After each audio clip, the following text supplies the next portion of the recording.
துருக்கியின் பொருளாதாரத்தையே அழித்து விடுவதாக எச்சரிக்கை விடுத்துள்ளார் அமெரிக்க ஜனாதிபதி டொனால்ட் ட்ரம்ப்.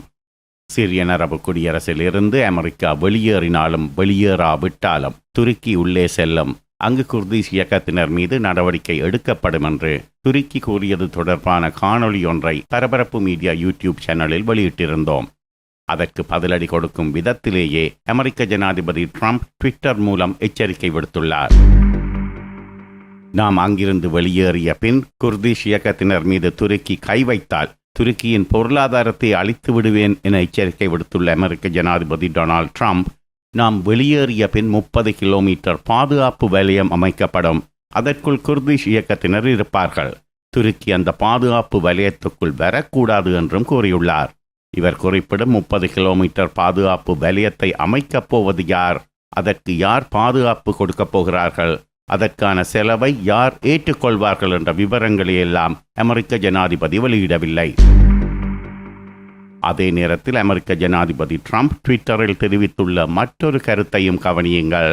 நாம் சிரியன் அரபு குடியரசில் இருந்து வெளியேறினாலும் அந்த நாட்டுக்கு அருகே உள்ள நாடுகளில் எமது அதாவது அமெரிக்காவின் தளங்கள் உள்ளன.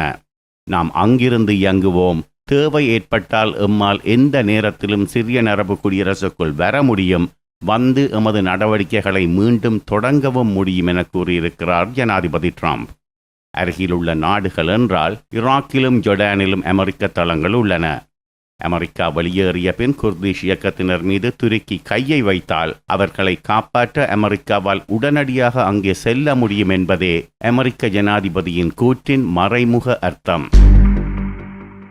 அமெரிக்க ஜனாதிபதியின் இந்த ட்விட்டர் எச்சரிக்கைக்கு துருக்கியின் பதில் துருக்கி வெளியுறவு அமைச்சரிடமிருந்து இன்று திங்கட்கிழமை ஜனவரி 14 வந்துள்ளது. பொருளாதாரத்தை அழித்து விடுவேன் என எச்சரிக்கை செய்வதற்கும் எம்மால் மீண்டும் உள்ளே வர முடியும் என சவால் விடுவதற்கும் ஒரு தோழமை நாட்டின் ஜனாதிபதி சமூக வலைத்தளத்தை பயன்படுத்தக்கூடாது என கூறியுள்ளார் துருக்கி வெளியுறவு அமைச்சர் மெவ்லூட் கவ்சோக்லு. அவரது கூற்றின் பின்னணியில் இருப்பது என்னவென்றால், நேட்டோ அமைப்பில் துருக்கியும் உறுப்பினர், அமெரிக்காவும் உறுப்பினர்.